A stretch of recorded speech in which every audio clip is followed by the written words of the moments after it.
All right, we're live. Welcome back. We are Game 3004 in the winter 2022 semester at George Brown, and it's week 5, part 1 of our broadcasts. And this week, what we have going on, it's very exciting. We're doing our final presentation, and that's what's happening today throughout lecture, labs, and everything else. So today's Tuesday. We'll be doing that today and Thursday. Last week we did a small challenge. Most of you guys did it on a postmortem review, talked about things that went well, things that didn't go so well, and it was supposed to feed into your presentation for today and on Thursday. So people that did it, that was great. People who didn't, I understand. And let's move into the presentation part right now. So we're going to go with Blackboard order, presentation order, and that means if we look on Blackboard, we have the following presenters, starting off with Vincent Ho, presenter extraordinaire, and then followed by on deck, Chris Tulip. The stars are in his eyes, and then finally Mandeep Minhas, the presenter from another planet that is going to present all kinds of awesome tower defense specialties happening. And I don't even know what the hell I'm talking to or talking about, but you know what? We're trying to make it special. That's what it is. So here we go. All right, so then let's go on. And what I'll do is I'll stop sharing my silly screen and I will give up the floor to Vince. Vince, whenever you're ready, I will make you have the ability to start sharing. And you're ready to go whenever you want. Okay, so just let me get my screen ready. You guys can hear me and the screen's presenting. Okay, all right. Let's get some water first. Okay, ready to start. Hello, this is Geeks Garage. We are here to present our final presentation. This is the last update video for Riona the Empire Savior. Once again, we'll introduce ourselves. I'm Vincent Ho. I guess everyone else is going to present their names. I guess I'll just go over all the names. I'm Vincent Ho. Vineet Kumar is our lead software engineer. Hardik Shah is our game producer. Nagar Saidi is our user interface and tools programmer. Nagin Saidi is our gameplay programmer. So once again, like in our first presentation, we'll go through our influences. So Reuniting the Empire Saber is a 3D platformer with the objective of searching and defeating enemies in separate levels to progress through the game. So a couple of our inspirations were from Genshin Impact in terms of control scheme and the ability to switch between 3D platforming and third-person shooter style controls. And Tenchu Stealth Assassins, which is a third-person platform which you play as a ninja, and you also hunt down enemies in an enclosed environment. So the general game overview is that we're a 3D platformer shooter, and the target for this game is set for Android mobile devices. Our main character is Rionia, a wanderer who is on a mission to eliminate an enemy force inside the Imperial Castle. Through the use of her skills, agility, marksmanship, and magical skills, she and the player need to clear the castle of all 22 intruders in the level. And the setting that we've geared for this game is more towards a medieval fantasy style. So the game story is that the Empire has gotten wind that there's an invasion and the castle is at risk. So to prepare against the threat, they have to recruit people from wherever else, whoever's looking for work, to come and protect the castle. This catches the attention of Riona, traveling wanderer on her own quest. She can use this recruitment as an opportunity to help promote the needs of her own home village, but by the time she gets to the castle, it's already invaded, and it's up to her to take the initiative and take out the invaders. So now we're going to go through the MDA, which is our mechanics, dynamics, aesthetics. So core mechanics are that the players can jump, aim, attack, and move around. Primary focus definitely centered towards aiming and attacking. General moving and jumping behaviors behave similar to your conventional 3D platformer. And the over-the-shoulder camera, which Riona can switch to at the press of the button, enables the aiming interface. So it turns the game from a 3D platformer to a third-person shooter. So the dynamics, in order to succeed in the game, the player has to master switching combat and exploration modes and know how to change the equipped element to efficiently dispatch enemies. So for instance, when you see in the demo, Riona has the ability to switch elements. and different elements work against different enemy types. So, for example, the Phoenix is weak to ice projectiles, and the Paladin ground enemy is weaker to lightning projectiles. To use the item, the player also needs to learn how to use items in the inventory to eventually survive and keep Riona alive. So, the main goal: collect spell books and use them in the inventory screen to unlock new elements to use. General aesthetic for the game, wanted to have the game more confined towards an inner castle, so which was evident in our tutorial level, as you can see right there in the video clip below. This is a visual aesthetic that we achieved in terms of environmental design. The aesthetic also carries over the main level, but it's more corridor-like in structure in that you're traversing through different hallways and rooms, and enemies populate these rooms, so it does give a feeling of being outnumbered. So our general target audience, we are aiming for an E10 rating, so there's some fantasy violence involved. And without further ado, we can go right into the game demo. So I'm going to pass this over to Vineet, and actually, he needs to share screen as well. Yeah, I might require that access, Tom. Like, Okay, I'll stop sharing my end. Okay, got that. Yeah, that's there. Let's see, LD player emulator, and okay. So, is that visible? Yep. Okay, so wish me luck. Let's start this. Yeah, this is our game, and these are all the options we have. These are the developers over here right now. Yeah, and there are different options to change the layout. Like we can go for left hand, right hand specifically. The volume adjustment is there, but I'm going to keep it like less because I have heard it for like million times. So that's it. And aim sensitivity, I'm keeping at max. So let's start this new. So this is a tutorial level, and this is an LT player emulator. So I have my keyboard access, but in mobile phone you can directly use this virtual joystick, but you cannot use your mouse to aim. So I'm going to like click and drag. So that's essentially to adjust the camera. So the first objective is to primary objective in tutorial level is to collect 2 spell books. So these spell books help her learn the ability. So if you see right now, she has only one ability, element type, that is fire, and that paladin wants to attack me. So let me just go over here, and yeah. So oh yeah. Yep. Projectile is not visible because the paladin is too close, but yeah, as you can see, this is the fire type. You can adjust the aim using the second crosshair.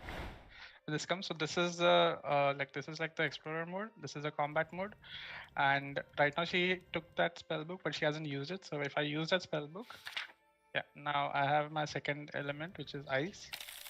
Yeah. So let's collect the second spell book, which is 1. This is a checkpoint that you see over here. You can enable it in case you die anytime in the level. You'll respawn right back over there. So let's have the second spell book, and we should proceed to the main level. The tutorial level is intended to give the player some idea about how the gameplay is going to be. So let's go to this side. Yeah. And 1 and 2 and 3. Yeah, so this is a lightning type. So I'm going to learn that right over here. Okay, so that should give me 3 element types. This is fire, and this is lightning. Yeah, perfect. Now I'm going to go over here, and this is the level transition to the main level. Let's go. There's a nice loading screen to the next level. Essentially, it's the same scene, but we have to give some transition and a breather for the player. Okay, so yeah, let's pause. I'm going to save the game. This is save game. So if I go back to the main menu, and if I'm going to load the game, I'm going to start right over there. So let's load again. Because the angle is, yeah. So let's start killing all the enemies, and we have a timer of 9 minutes. And 1.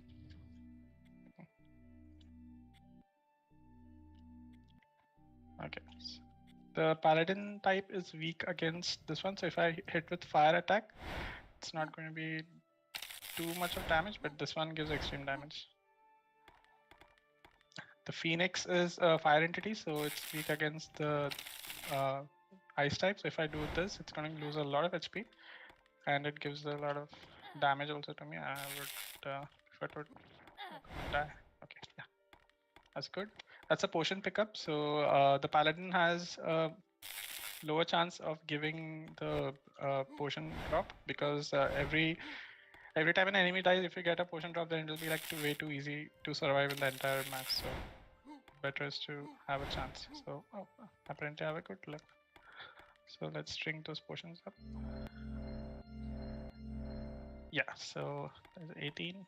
So these are like hazards. So if I step on them, okay, there's a rock and it causes a good amount of damage. So those are some nice hazards. Yeah, first look towards your enemy. Aim, go to the appropriate element type. Yeah, that's it.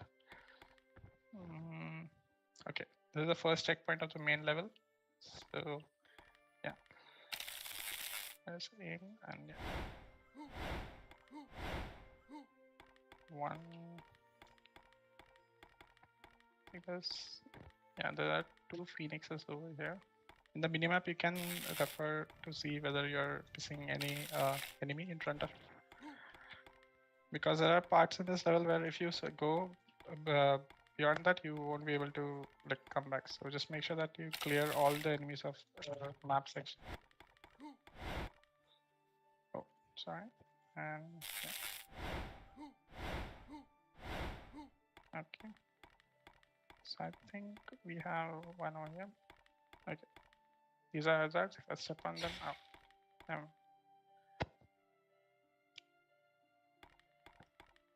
7 minutes remaining, so okay, I'm not so good at jumping over there. Let's try again. Yeah. Lightning and okay. So we have a paladin.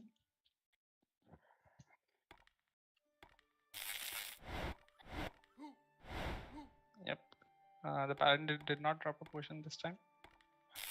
So oh, come on. That guy's dancing over there. There's your aiming skills. Yeah, that's it. Yeah. Okay, so the paladin said, I think I'll need to refill my health.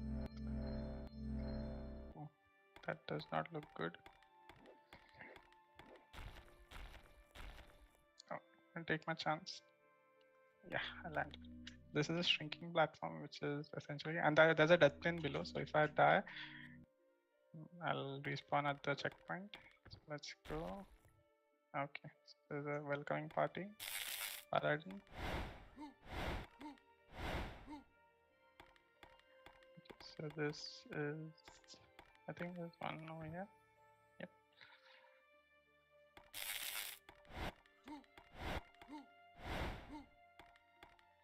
Thank you for that.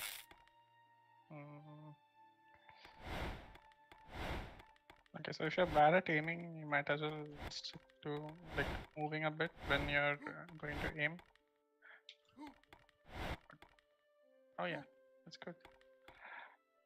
Now, I think that's it for this much. I'm gonna trigger this checkpoint. Okay, that's. There's one more phoenix somewhere over here. Oh yeah, you can see that. It's not that the phoenix will rise back from the dead or something, but from the ashes rather. Anyways. Not in this case. Not in this case, definitely not over here. It's a bit irritating to always keep on dragging the mouse like that, but anyway. 1, 2 HP's there. Let's go to this one. Yes, I landed. Jump.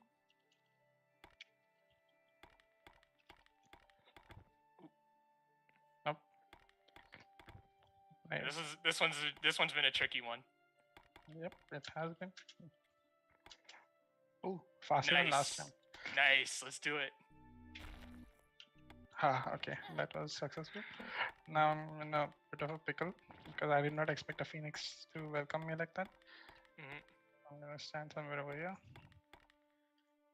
Okay, so I'm out of the range. So the advantage of this is that I can be as far away as possible and shoot, but then the enemies also move. So at that time, you have to be a bit more close. Okay. Okay. I think the game is almost done. Correctly.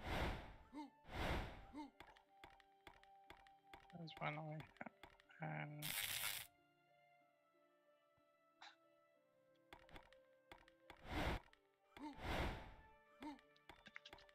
I don't think so. I'm going to require health potions. So I'm going to collect. Nope.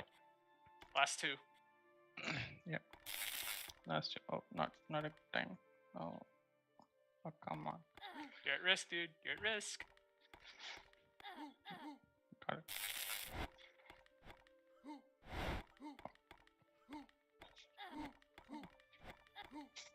Okay. Yeah. That's it. Yep. And that's exit. Okay, so that's the time remaining and how much score we have. If we get any potions or anything, we can get more score. But yeah, this is the gist. Yes. So I will stop sharing. Yep. And I'm gonna just wrap up the presentation with a little retrospective on our project. So let me just bring back to here. And so our lessons learned over the course of the project was we should definitely try to resolve GitHub conflicts while they're still small and openly discuss them as a team so that we're on the same page. Should try to merge the code every so often so that everybody stays up to date within frequent intervals.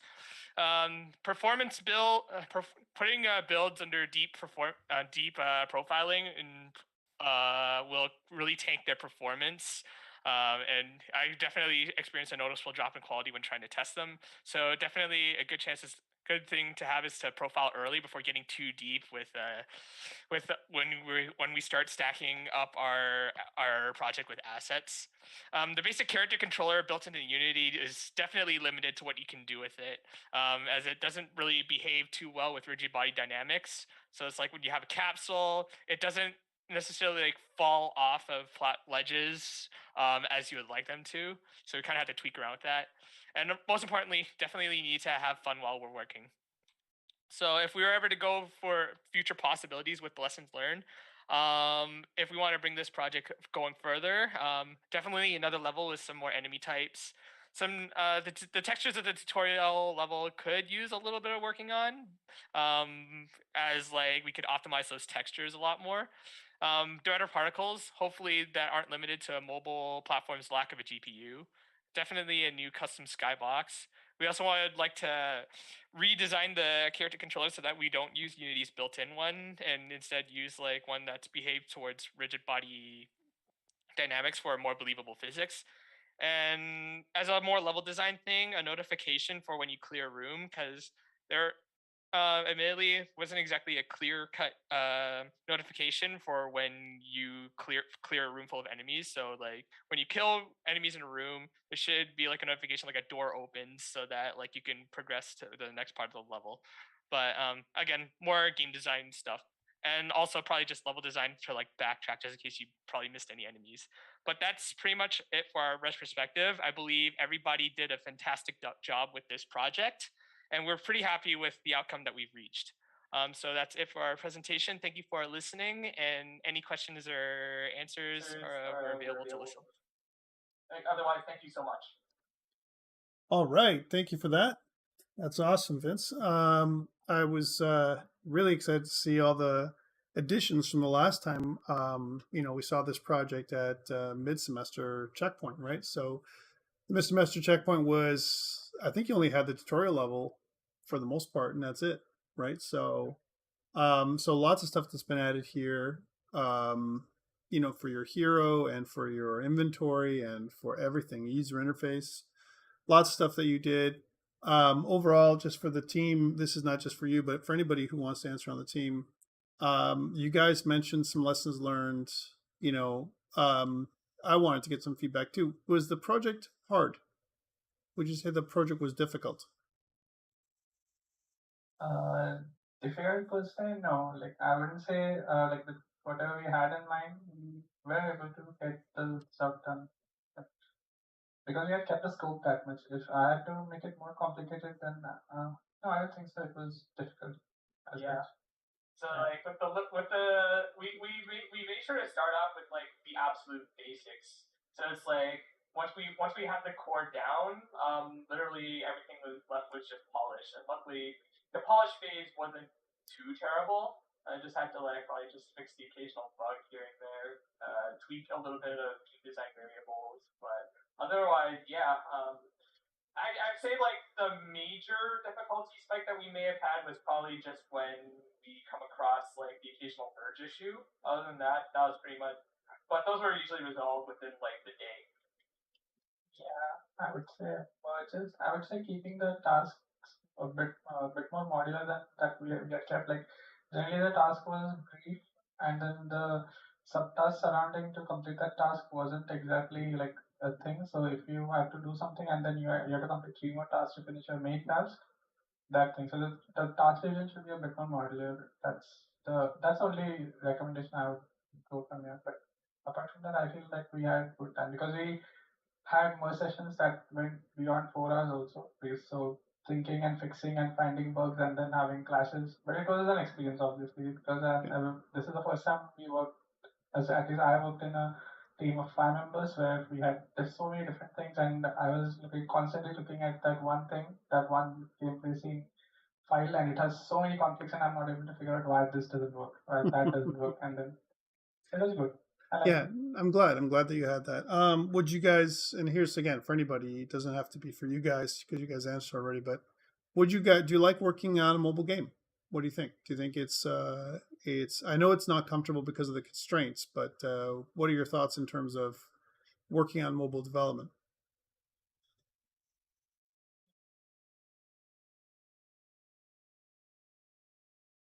Like again, it could be anybody who's yeah. I know the reason why I'm asking is because even though this is called Mobile Game Dev 2, after you've done it now, you've done it for a couple of semesters. You did a 2D game, and now you did a 3D game. Now that you've had 2 semesters of playing around with an emulator and perhaps an actual phone and so on, what are your thoughts? I'd say probably not too different from general console like general like Windows development. It's not so bad. You do kind of like have to shift your mindset of what it is you're able to sort of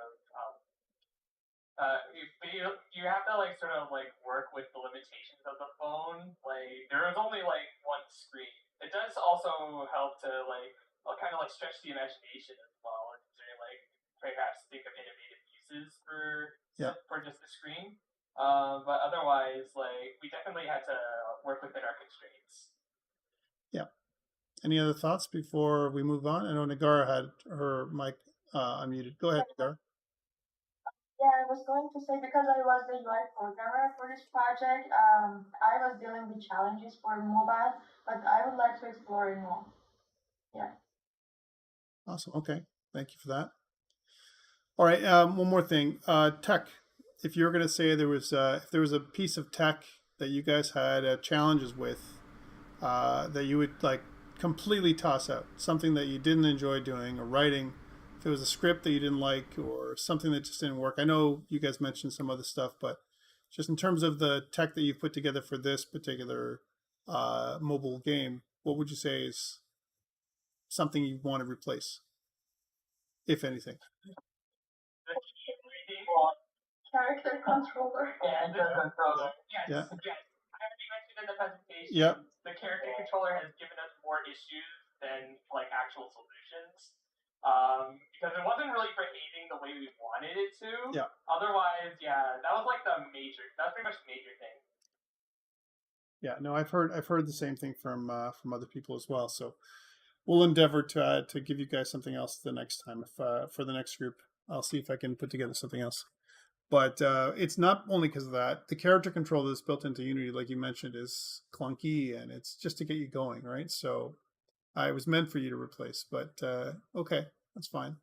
Yeah, I understand. And the build process. Okay, this is very final question. The build process. Talk to me about the build process. I know that some people had issues building for Android. How did you feel about the build process itself? Wasn't too terrible, we try to make sure to like build we make a build often. In terms of like for me specifically, like I was trying when we were trying to do profiling for our game, when we set our profile to D profile, I noticed that only me specifically, I was getting like frame rates below like the 20s, and everybody else kept a certain everybody else kept a 30 frames per second average on LD player, which is really weird. Which is really weird to me, considering like I should have the same configuration. I don't know, because it's like different computers probably have different build configurations, but I felt like mine was the same, and everybody as everyone else's. So my performance checks ended up getting a lot more are a lot worse in comparison. That's like the only big thing to mention. Otherwise, like the build process itself wasn't really difficult. Okay. Yeah, but I would recommend things like from day one itself, if you're starting, just make sure you deploy it on an emulator or a phone and then do it, because I think after week 10, like that was the time when we started playtesting, and I made a point that every week I playtested it on my phone personally, like to make sure how it is. And that time the Pandora's box it opened was way too much. So the things I had to fix just for the character control movement and having usage of virtual joystick versus the touch, because at that time it would take the touch input as well as the joystick input, and the camera would just like go haywire. So like if that build part when you're building and doing that, just like I hope that should be done from day one. That's what I learned best about this. Like never trust your Unity editor. It's not what it seems. It's just an illusion. Just go in your emulator or your phone and build your APK and then run it. That's the best way. Awesome. Great. Guys, thank you so much for all that feedback. It was fantastic. I was glad to see the culmination of your project. And now we're going to move on to our next contestant, which is Chris Tulip with Clash of Classmates.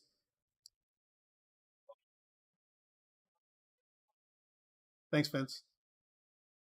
Okay, go. Chris, whenever you're ready, I'm ready for you.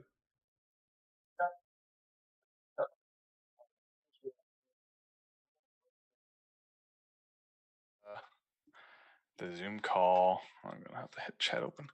I got an itch build in case anyone wants to try it. While I present, the password is capital C, capital T, just to kind of get in. Yeah. Oops, wrong button. Don't do this to me. Okay. I hit share. Hold on, I might have to stop this and then. Okay. Well, I broke my Google Drive PowerPoint, but I'm just going to reload it 1 second. My bad. Here we go. Okay.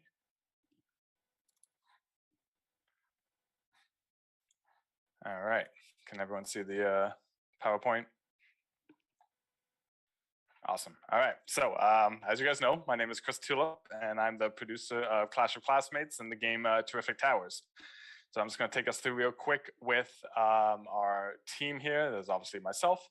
I also did the level design as well as the producer roles. We have Kira Bacon as our tech lead and UI and tools programmer.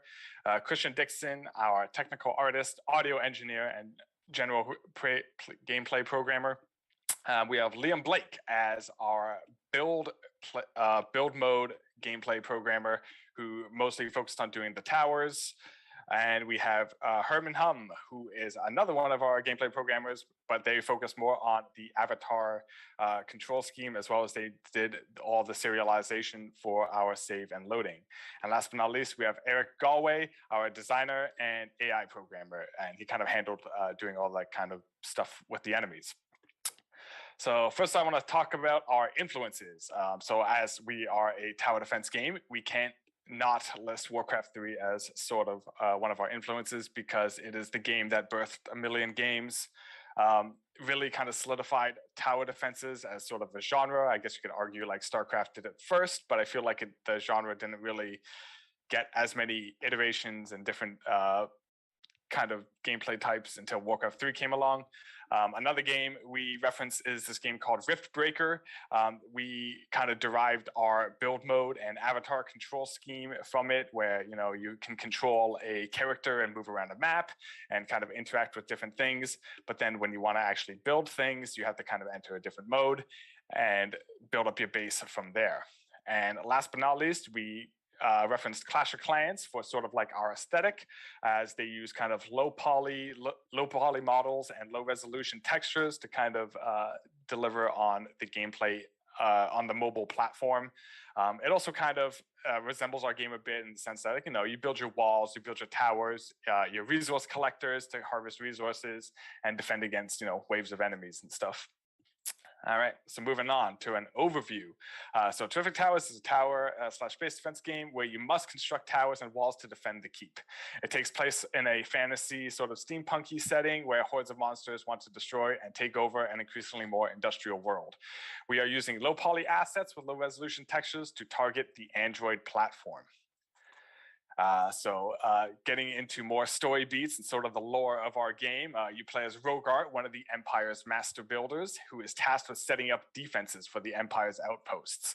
The Empire is looking to expand its influence, so they set up new outposts, which will turn into full-fledged cities once the area is well defended. As Rogart, it's your job to secure the area for those new outposts by collecting resources from the surrounding environment and erecting walls and defensive towers to stop the local monster life from attacking and destroying the established keep.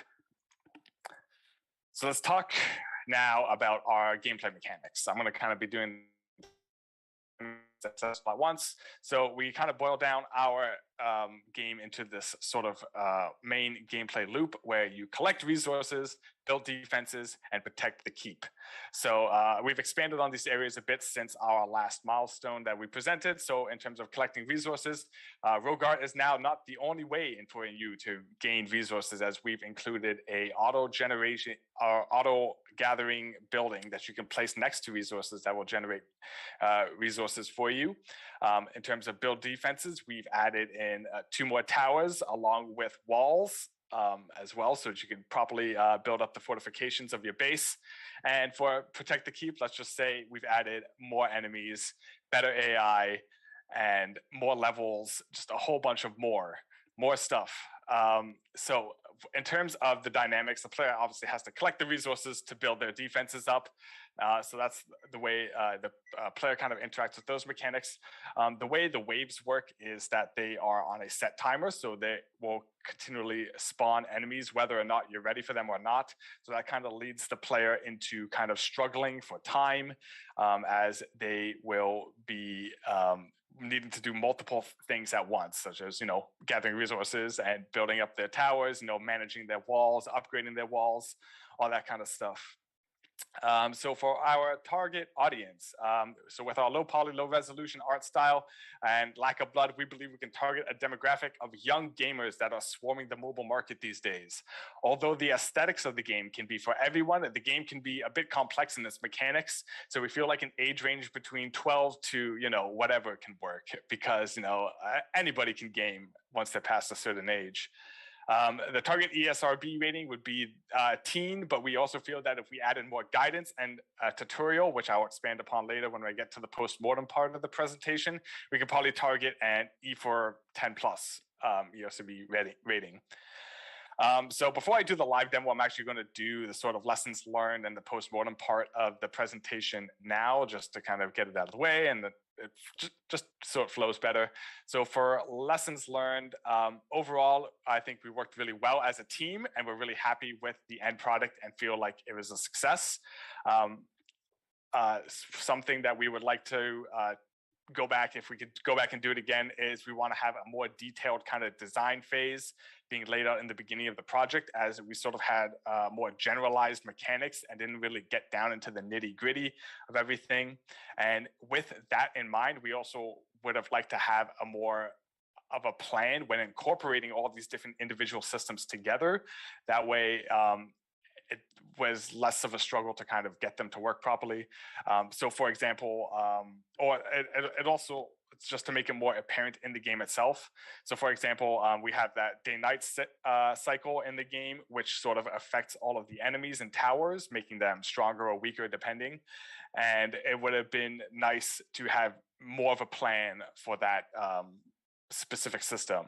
And I've already hit this point once and on a previous slide, but keeping in mind a player's first time play experiences. We don't really have a tutorial or no real guidance on the player. And like I said earlier, the mechanics can be a bit complex and hard for first time users without any sort of guidance.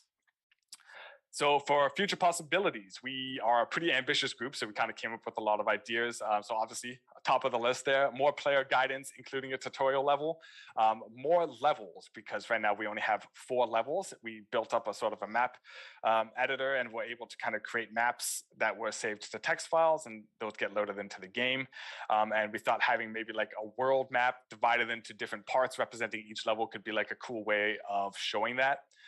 Sort of meta game progressions where you earn some sort of meta currency for completing levels that lets you upgrade and unlock towers outside of the main game scene. Boss levels where you have only a couple waves or a set amount of time to kind of build up your defenses, and then you only fight one big enemy that has a more complex AI and maybe special abilities comes into play. Another thing was allied AI, so entities that work for the player. So for example, on this one, with our auto gathering building, we, instead of just having it plunk the resources right into your inventory, we were thinking having sort of like these allied villagers carry the resources from the gathering building to the main keep would be kind of like a cool visual addition to the game, just to kind of make it more lively. And last but not least, we have a player character. So we thought maybe it would be interesting to have different player characters with different stats and abilities. So say, for example, one's faster at, gathering resources, or another one maybe provides a passive buff to all towers that is around him. So with that being said, I guess I will be moving to the live gameplay. So I believe I need to stop sharing and share specifically my LD player to get sound to work. So here we go. We're in the LD player. Let's open up our game here. Let me know if the volume's okay. I'll try adjusting it once I get in. Let's bump the music a bit. Keep the sound effects a bit low because as a tower defense game, it can get a bit overwhelming. So as you can see, we got our 4 different sort of levels. I'm only going to play through level 1 as it's the shortest, but I do kind of want to show them off. So level 3 is the level that you are familiar with from sort of our last builds. It's sort of like one of the more open and biggest levels. So going back, we got our level 2. Which features different sort of, we had these different tiles, so we figured let's throw in like a different biome with a sort of desert area, and then we got all of our like a more grassy area here. Also, the enemies approach you from 2 different directions on this map, and as you saw in level 3, they kind of approach from everywhere. And then last but not least, we have the level 4, which I kind of had an idea with making this very long map with kind of big choke points that it's harder to defend against. And yeah, so that's kind of those maps. Feel free to play them with the itch build I linked earlier, but I will be playing through level 1 now. So this level takes about 5 to 6 minutes, depending on how fast you kill everything. So I'm going to start off by chopping this tree here. And I'm going to head into build world while Rogart does that, just so I can start setting up my defenses. I kind of have like a new strategy here, and I can actually show you more of this map where, see, all the enemies will only be coming from this one direction. I also added these sort of terrain pieces to, create some bounds to the map, so it's not just everything's kind of floating in space. All right, let's get some more walls up. I'm going to build this guy. I'm going to try and build at least one of every tower. Usually I kind of stick to the crossbow tower because it's just kind of my go-to. Slap a couple more of these down. Make sure I'm fully walled off here. Don't want any leaks to kind of get through and start damaging before we really get into the waves. We also sort of have a dynamic sound system where sounds, depending where they are happening in the game, will be louder or quieter, just using basic sort of attenuation. Different day and night themes. Okay, here comes the first group of enemies. Pretty light start here. I'm actually going to upgrade some of these walls early on. There we go. So here's one of our new towers. You can see these are our 3 other towers we had. This is the Arcane Tower. You can also see we have this sort of range indicator for how far the range is. So one thing we also talked about in our postmortem was that you don't actually see any of the stats of the towers in game. So you don't really know which towers do what, which is interesting because we added in a frost tower here, which is going to cost 40 crystals. Yikes, that's a lot. I don't know if I'll be able to build that on this playthrough. But it actually has a stun mechanic, so it has a chance to stun the enemies when it attacks them, but doesn't do any damage itself, so it kind of acts as a sort of supportive tower. But like I said earlier, we don't really show that anywhere, so it's kind of hard to see that as a player. All right, I actually do want to show off, though, our save. So I'm going to pause right here. You can see all of our enemies, projectiles, and everything. So we took it literally when you said you want a snapshot of the game. So when I hit save game, I'm going to restart the level here just to kind of make a fresh playthrough. I'm going to hit load game, which is going to load us into the game, and you're going to be able to see all of our enemies and projectiles and everything kind of kept the exact same position, which is awesome. And hats off to Herman for that. Last but not least, I'm going to position this stone collector here, or this resource collector. Oh God, they're actually starting to break through here, but it's okay. I have a decent amount of HP still. This guy's going to start collecting crystals and wood from the surrounding resources. I'm actually going to rebuild these walls now. I'm going to upgrade this front layer. Oh no, I can't click this one because enemy colliders must be too big. That's okay though. I actually need some more stone. This is a tough wave. Lots of enemies come out, and especially with one of our new enemies, this sort of skeleton that fires projectiles.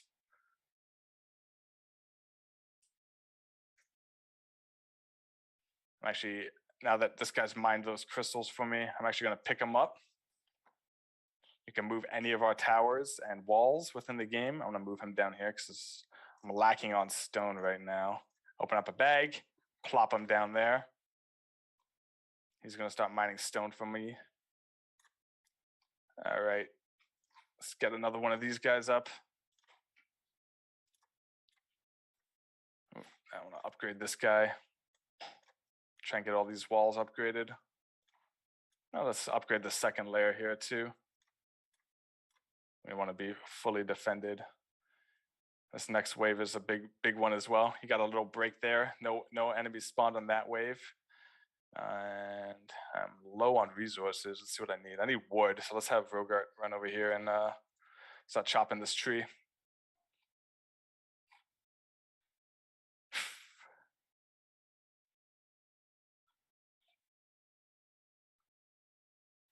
I feel like my defenses are pretty good this time. I've played this level a few times. I feel like I've got a good handle on it now.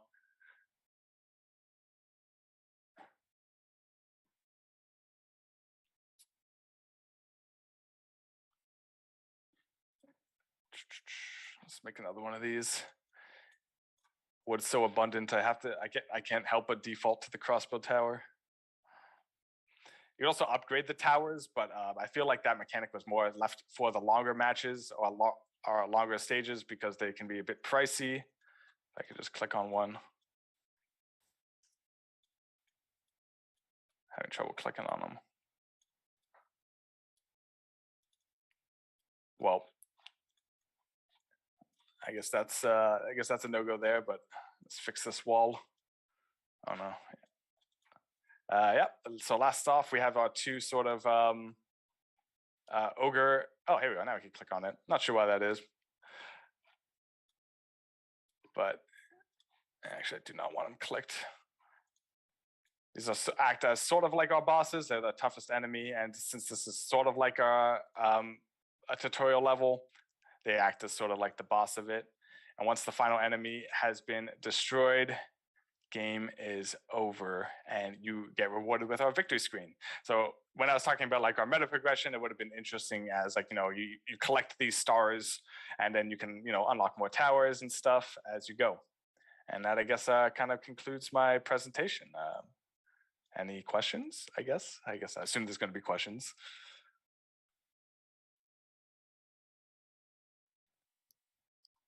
All right. So, wow, what a difference again compared to when we saw this game last. Lots and lots of details, more in the UI than before. Didn't have a chance to really hear the sound because I'm not sure if it was you're sharing or whatever. It's okay. But yeah, you won't be able to hear it. It's because the way you're sharing the sound. It's okay.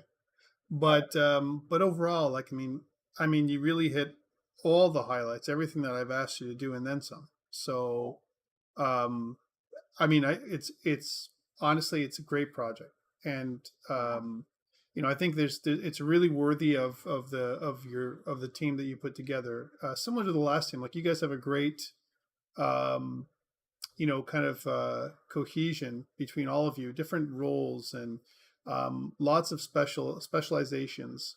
And you know what? I'm really, really happy with the outcome. Like I know there were some bumps here and there along, that I saw in some of your weekly reports and that kind of stuff. But for the most part, I think, it's just amazing the stuff you put together. Really, it's really great. And so I mean, to me, it's exactly what I would have looked for in a tower defense game. I think you guys did a great job. So questions for you in terms of, and this is for anybody on the team as well. I know you mentioned some lessons learned and all that stuff, but I would say for you, Chris, what's your favorite part of the project? Something that you really love, that you love to work on?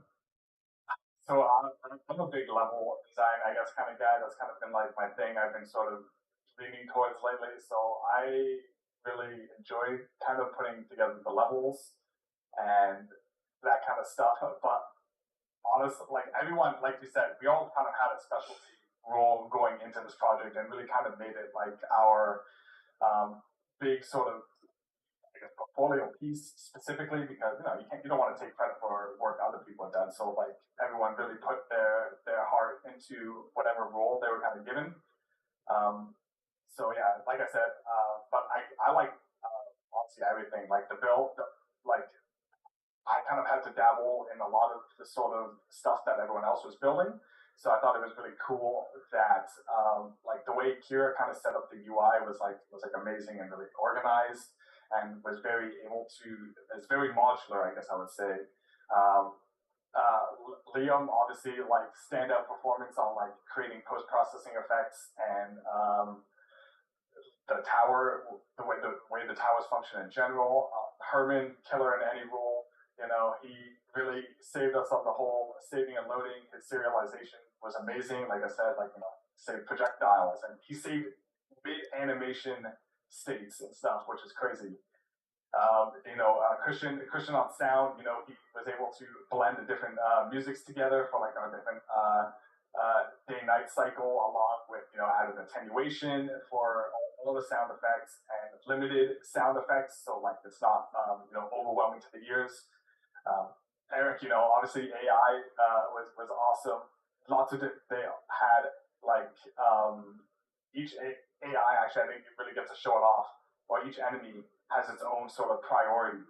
You don't really get to see it, I guess, as much because they're typically walled off anyway, so they all just default to attacking the walls. But like some will attack towers, will prioritize towers. Some will prioritize the main base. Some will prioritize the resource gathering buildings.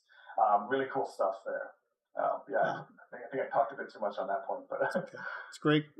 Thank you so much. I would love to ask you more questions, but I want to give a chance for the next group to come up. Guys, fantastic job. Right. Really, really proud of you guys, all of you guys. And we have to go on to the next group. Thank you so much for presenting, Chris. No problem. All right, now Mandeep, whenever you're ready to come up, it's your time. Right.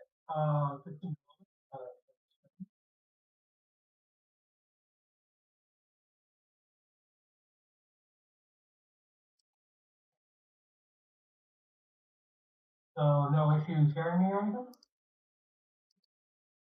Nope, we're good. Perfect.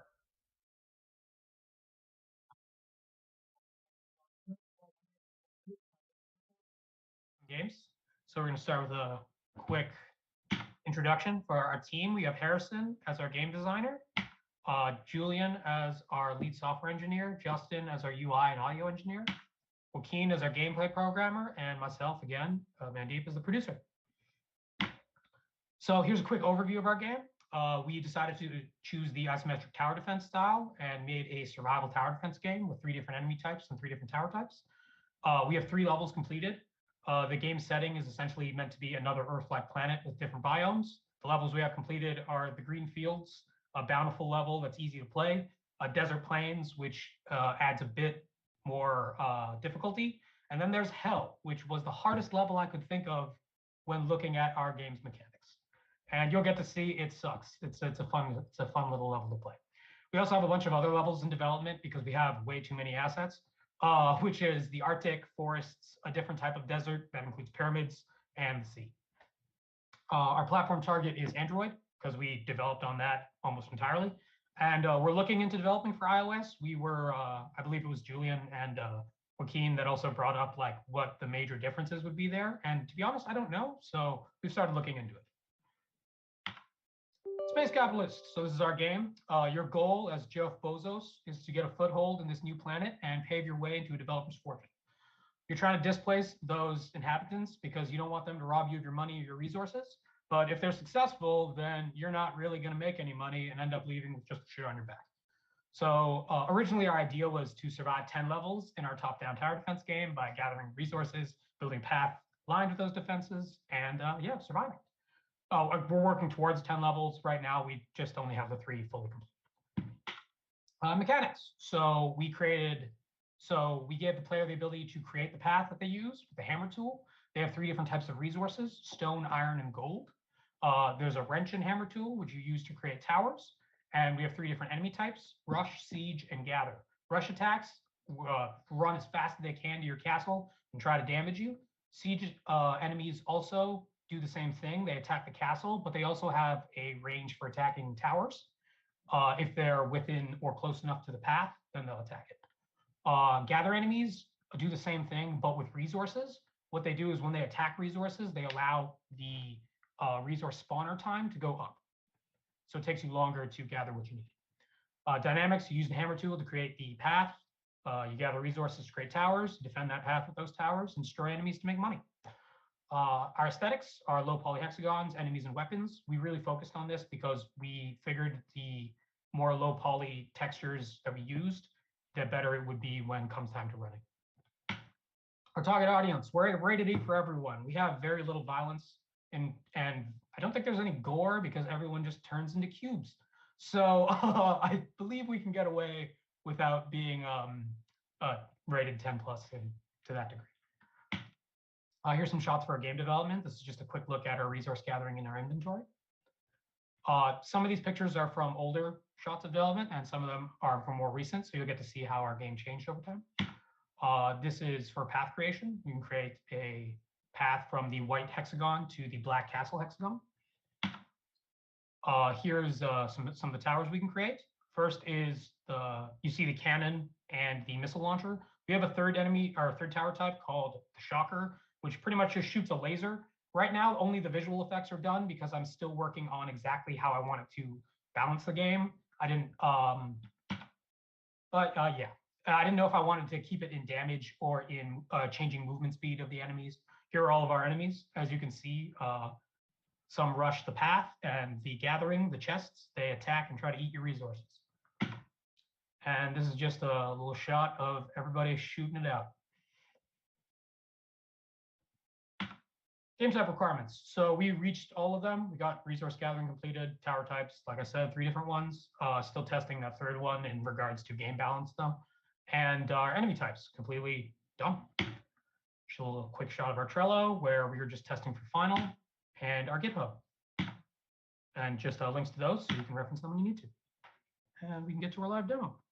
So one thing about our game is we've spent most of our time on our mechanics, and for the past couple weeks, I should say, I spent most of the time playtesting, because that's where a lot of our bugs came in, because we didn't see them in the editor. Just tons of bugs we didn't see in the editor, but when we emulated in LD and actually started playing the game, we ran into a lot of them. Luckily, we started doing that way early, probably like after the first milestone. So we got ahead on a lot of larger bugs that we ran into.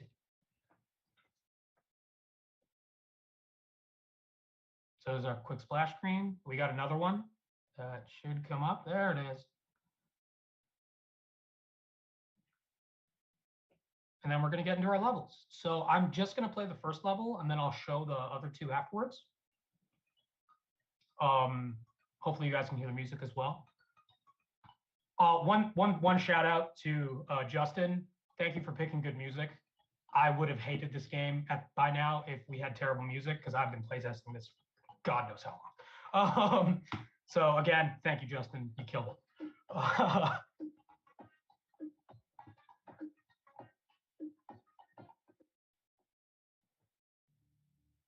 So here's our first level, the Bountiful level. We have two different camera types. We have one that's focused on the main of the map, the middle of the map that you can move around on. And we have a camera that you can unlock. So once you unlock the camera from the middle, you can move around the X and Y to view what you need to. Our mini map is also collapsible, which is helpful if you make your path on one side and you want to keep an eye on it while looking at your resources on the other. Some of the maps are larger than this, which is why it's like that. So right now, our resources are built so that you can infinitely gather them. But while you have to create the path, we turned off the ability to grab them, just so the player wouldn't be able to mine from the beginning and be perfectly set up for the wave.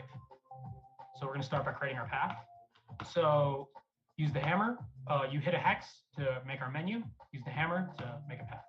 Now, let's say you screw up in making your path, and you're like, oh no, I messed up. You can delete it, and you get path tiles back, and you can start all over again. So we're going to build towards the black.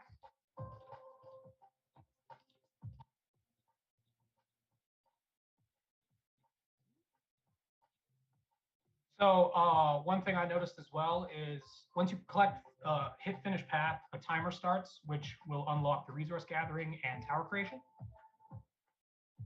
So let's start. And you got 30 seconds before that first wave starts. I gathered some resources. As you can see, my inventory. I'm going to make me a tower.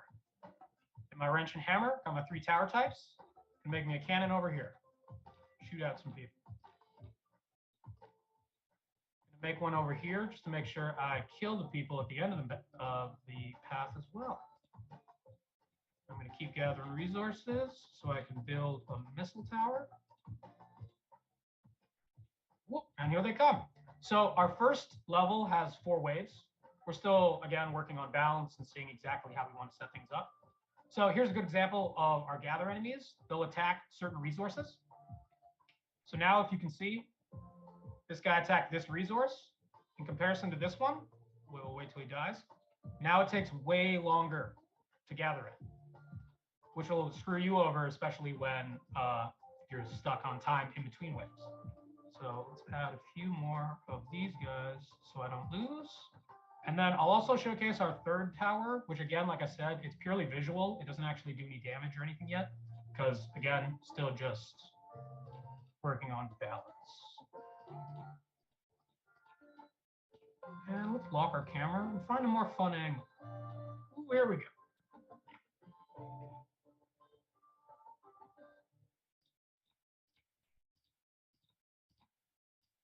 So what I do like about our enemies is that some of them really throw you off, in the sense when they go for certain resources, they'll jump off the path randomly. So you may end up having to create towers in areas you didn't expect, or towers away from your path that you didn't originally plan for. It's really just to throw off the player as much as we can. This is the only map where you can make so many towers. I say this because the other maps have fewer resource tiles, and with the timing of everything, it gets a lot harder. I believe this is the third wave. So after the next one, that should be it. Ooh, I got hit. think I got hit. I did. So you start with 4,500 health. Each of them take about 100 away. So yeah, I got hit by a few guys. Apparently my defenses weren't good enough.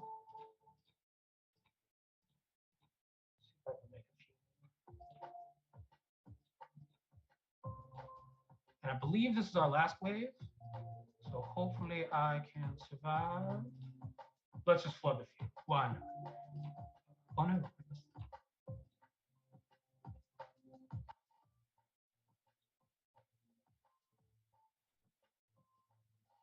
So another error I noticed is that our towers, when coming back to their original spot, shoot once. So it'll leave this insane wall of projectiles that lead off to the left direction. But again, small bug work. So we won. That's our first level. So I'm just going to showcase the second and third level. We didn't make a save or load feature. This was because each of our levels was meant to be replayed. So if I replay the first level now, the start and end tile will be different. Our resources will be in different spots. It's to add replayability, as much replayability to each level as we could. And this is true for every one of our levels. All of our levels are created in the same scene. It just changes the parameters at which they're created.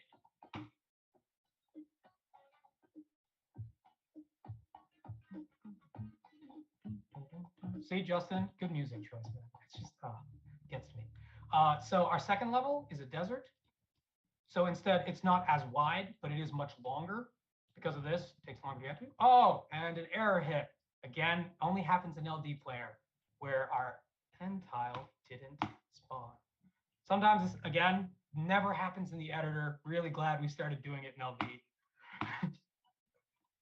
But a lot of our time now is spent just playtesting as much as we can, because we ran into pathing issues we noticed when you would play the first level completely and then play the second level. Because it was made in the same scene, it would follow the exact same path you made in the first level. But we fixed that up. Actually, rather yesterday or today. Yeah, Harrison fixed that today, actually. But yeah, here's our second level. 2 of every resource is spawned, and in a much wider range, so it's a lot harder.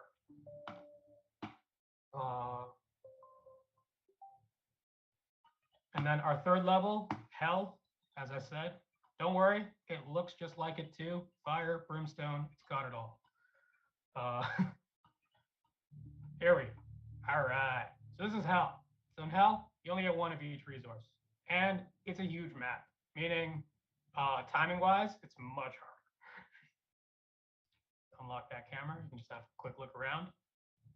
And again, our levels were made to be to be different each time. They're generated differently each time, and because of that, we end up running into. Again, because of that, we've run into bugs during gameplay, but we can only find them through playtesting, which is what we've been doing, and what we plan to do going forward. And that's about it for our game. When it comes to lessons learned and the future, I was going to throw it to the rest of my team as well. So I was just going to explain my aspects and what I found hard, what I found helpful, and so I'll start. When it comes to what I felt went right, I feel that our planning our core idea, our core concept, and focusing on efficiency because we knew it would be for mobile was a great idea. It definitely helped us a lot in regards to development. And what went wrong, I'll bring up a point on my role as producer. I kind of messed up in regards to meeting planning. Not that people wouldn't come to them or stuff like that. Usually 3 to 4, because we were a group of 5, and usually at least 3 to 4 of us would come to meetings because we didn't have a day in any of our schedules where we were all free. So 1 or 2 people would always end up missing. They'd always check in afterwards, but it would make it hard for certain people to make time to work together on certain aspects of the game. Good example was between Harrison and Julian.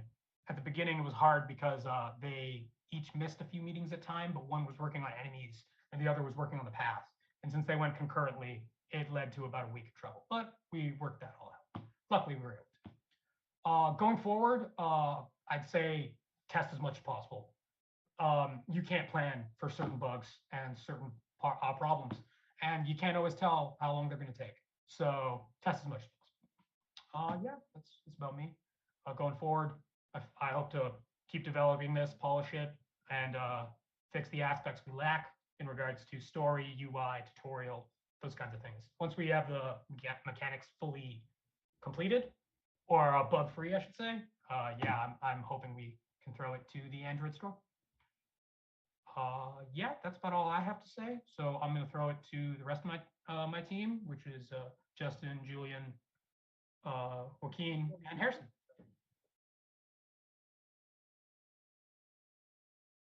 Oh.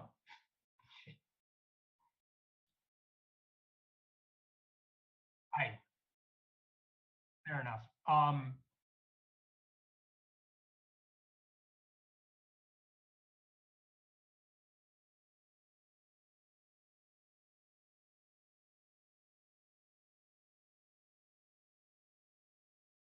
Yeah, it's due tonight. Oh, yeah, I was hoping to do that part in the presentation, but if we don't have time, then I'll just work with the others to make the slides for it. No problem. Yeah, it's no problem.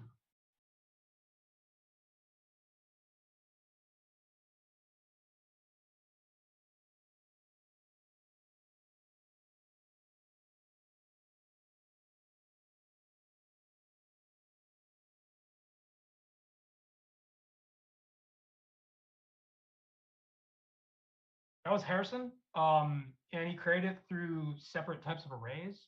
If you wanted, Harrison, if you want to jump on and explain it quick.